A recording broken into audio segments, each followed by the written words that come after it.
मंगलवार व्रत कथा। मंगलवार व्रत की कथा इस प्रकार से है। प्राचीन समय में ऋषिगृह में केशवदत्त ब्राह्मण अपनी पत्नी अंजलि के साथ रहता था। केशवदत्त को धन संपत्ति की कोई कमी नहीं थी। सभी लोग केशवदत्त का सम्मान करते थे, लेकिन कोई संतान नहीं होने के कारण केशवदत्त बहुत चिंतित रहा करता था। पुत्र प्राप्ति की इच्छा से दोनों पति पत्नी प्रत्येक मंगलवार को मंदिर में जाकर हनुमान जी की पूजा करते थे। विधिवत मंगलवार का व्रत करते हुए उन लोगों को कई वर्ष बीत गए, पर उन्हें संतान की प्राप्ति नहीं हुई। केशवदत्त बहुत निराश हो गए, लेकिन उन्होंने व्रत करना नहीं छोड़ा। कुछ दिनों के पश्चात केशवदत्त पवन पुत्र हनुमान जी की सेवा करने के लिए अपना घर बार छोड़ जंगल चला गया और उसकी धर्मपत्नी अंजलि घर में ही रहकर मंगलवार का व्रत करने लगी। इस प्रकार से दोनों पति पत्नी पुत्र प्राप्ति की इच्छा से मंगलवार का विधिवत व्रत करने लगे। एक दिन अंजलि ने मंगलवार को व्रत रखा, लेकिन किसी कारणवश उस दिन वह हनुमान जी को भोग नहीं लगा सकी और सूर्यास्त के बाद भूखी ही सो गई। तब उसने अगले मंगलवार को हनुमान जी को भोग लगाए बिना भोजन नहीं करने का प्रण कर लिया। 6 दिन तक वह भूखी प्यासी रही।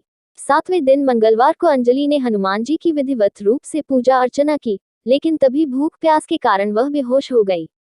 अंजलि की इस भक्ति को देखकर हनुमान जी प्रसन्न हो गए और उसे स्वप्न देते हुए कहा, उठो पुत्री, मैं तुम्हारी पूजा से प्रसन्न हूँ और तुम्हें सुंदर और सुयोग्य पुत्र होने का वर देता हूँ। यह कहकर पवन पुत्र अंतर्धान हो गए।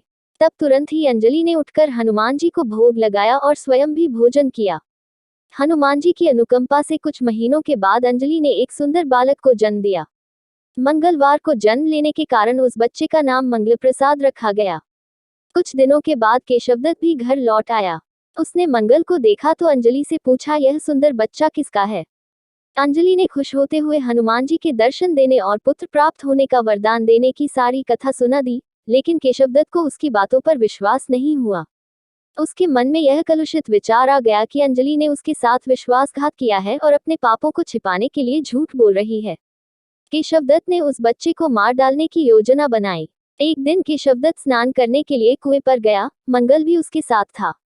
केशवदत्त ने मौका देखकर मंगल को कुएं में फेंक दिया और घर आकर बहाना बना दिया कि मंगल तो कुएं पर मेरे पास पहुंचा ही नहीं। केशवदत्त के इतने कहने के ठीक बाद मंगल दौड़ता हुआ घर लौट आया। केशवदत्त मंगल को देखकर बुरी तरह हैरान हो उठा। उसी रात हनुमान जी ने केशवदत्त को स्वप्न में दर्शन देते हुए कहा, तुम दोनों के मंगलवार के व्रत करने से प्रसन्न होकर पुत्रजन्म का वर मैंने प्रदान किया था, फिर तुम अपनी पत्नी को उल्टा क्यों समझते हो?